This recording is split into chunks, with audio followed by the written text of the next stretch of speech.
How's the first spring going for you? It's good. A lot of competition, great competition. I call it competitive greatness. So I think it's the O-line and D-line are meshing well. A lot of battles, a lot of good competitive battles. So I think it's a great turning point for the trenches. I obviously played a ton of football, but being a new environment and everything, did it take a day or two to start getting to yourself again? Or Oh yeah. It's a different speed out here. It's Florida State now. It's different. So I mean, at the end of the day, you have to get accustomed to the speed of the game, how fast we play, and the tempo that we want to play at. So it's just a matter of time. When you say the speed's different, can you explain that a little bit to us? I think it's like going down the D line. You got Daryl Jackson, Josh Farmer, guys like that who are long, strong, physical, fast. You got a lot of guys like that in the Pac-12 too. But those guys are different. A lot of speed, a lot of power off the ball too. So it's getting us ready for the ACC ball. You're getting to your pads quickly? No doubt. When you say competitive battles, is that offensive line versus defensive line, or is that even like an internal thing with the offensive line with you guys battling for reps and whatnot? I think it's offensive line and defensive line. I mean, you guys see how we practice. It goes pods, the one-on-ones, the pass rush, the team. It's nonstop going against somebody who's bigger, stronger, or faster than you. You have to be smarter in those positions specifically. But I think the competitive side is definitely in the trenches between O-line and D-line. I always think about continuity on an offensive line. Yes, sir. Playing next to No doubt. guys around. No doubt. Yeah, you have to have that continuity, and that only comes with time. Right. And so we're in that beginning of it. The later stage is going to be in that fall camp period. Right. So right now is just understanding the plays and understanding the techniques that each player is going to use with that certain specific play type.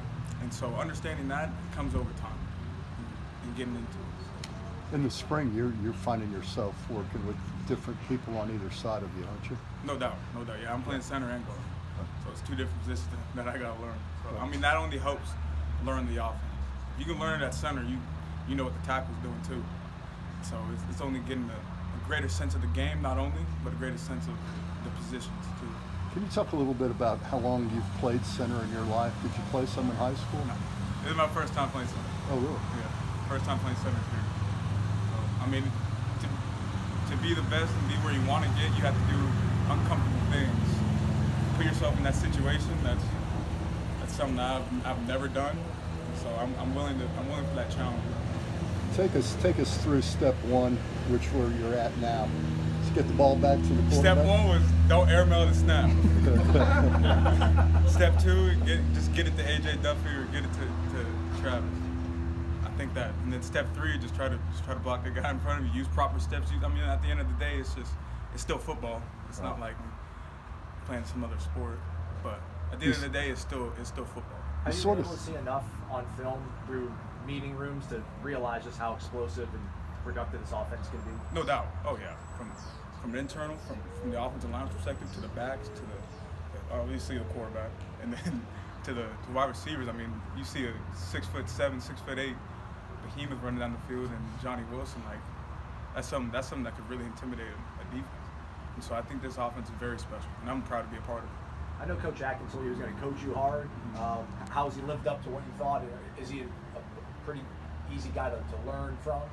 Exceeded expectation at that point. Definitely coaching hard. I think that if you're not willing for that type of coaching, you're not really learning at all on the football field. That's the type of coach that you want to learn from, especially. The type of coach is going to teach you not only what you're doing, but how you can improve on it. Not just your mistakes, what you're doing that's incorrect, how you can improve it. So that's the thing that he's been really implementing this entire 6 day 5 of spring. So have you had a chance yet to kind of try to help some of the younger guys? I know it's one of the reasons they want to bring you guys in to help some of the younger guys. Yeah. I got to speak to Dr. Richardson. I got to speak to Jalen Early, Keyshawn Sapp, those guys. Just understanding why they play the game, not only, but how to implement that when things aren't going their way. When they lose a rep, how do you overcome that? Because as a young offensive lineman, you're coming out of high school, you're thinking that you're on top of the world. When you get out here and you're going against other guys who are the best at their position, coming from their high school, who are sometimes are greater than you, and you're kind of losing some of the reps. It's like I'm kind of like, dang, am I really that good? But you got to understand that this is all just part of the process. So you got to revert that back into why you came here. So like with Keyshawn Sapp, it's for his family. Dr. Richardson for his family. You got to revert that back to your why and understand why you're here. And you can't you can't come out of it with a frustrated mindset. You got to come out of it with the growth mindset. So that's what I try to implement with them, because those are really good players. Those are going to be some good interior linemen who are going to be playing here in the next few years. Coach Norvell actually mentioned Daughtry today as kind of responding today. He thought he had one of his better days Oh, today. no doubt. Daughtry's biggest thing is just response. He's just got to overcome something that's in the way. He has to overcome it. And so Daughtry Rich is going to be a really good player here, and I'm really excited to see what he's going to implement in the future too. I don't know, I guess, the state of the Colorado offensive line room, but coming here, I mean, how impressed have you been? I mean, the probably 10, 12 deep of guys who are ready now. Just how many bodies you have in the offensive line who can contribute? Oh, no doubt. I think that the depth here is legit.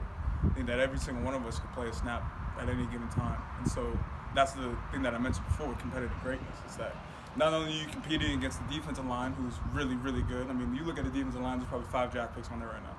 Then you come over to the offensive line room, you got 2 lines who can really play. And so you're competing with the 1s and the 2s to try to even get a spot out there at the end of the day. And so I think it's really nice to know that at any day you have to be on your point. It's just like the NFL. So you have to be on point every single day. And that's the type of mindset that we kind of try to bring to the offensive line room.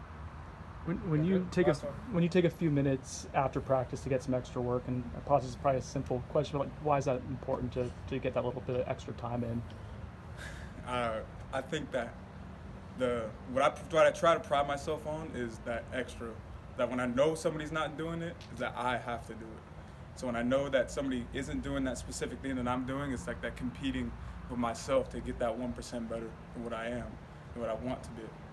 And that goes on with life. Like if I'm gonna write 4 or 5 papers tonight, I gotta write 6. I know somebody else is not doing it, and that's the other side of it, is that doing things that make you uncomfortable is what's gonna create the best version of yourself. And so coming out after practice, we just did up downs, we just did inside run, we did all these things that I'm exhausted after, but that 1% that I have to do is gonna create a greater version of myself. And ultimately that's gonna create a better version of this team too. So. Thanks for your time, man.